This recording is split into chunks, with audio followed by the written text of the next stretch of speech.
El que s'ha fet és ampliar, multiplicar les seus, òbviament.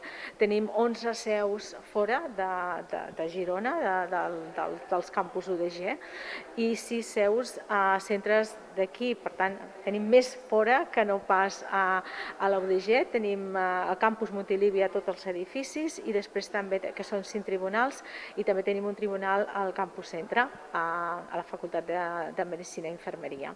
A fora, a banda dels tradicionals ja de Figueres i Olot, que ja existien, doncs Olot hem ampliat un segon. Jo crec que els nervis han estat els de sempre, no? Jo crec que ja estan mentalitzats. També és veritat que són molts dies, no? que ja anem molt tard, no? Comparat amb altres anys, però jo crec que ja venen mentalitzats, els nervis sempre hi són, i no crec que això, almenys la percepció que tenim nosaltres, tot ha funcionat, fins i tot sembla la sensació que tenim és de més tranquil·litat, no? En general, perquè per això, pel fet que són pocs estudiants, no hi ha hagut aquestes aglomeracions, i per tant la percepció que tenim nosaltres és d'una certa tranquil·litat. S'han respost molt bé també.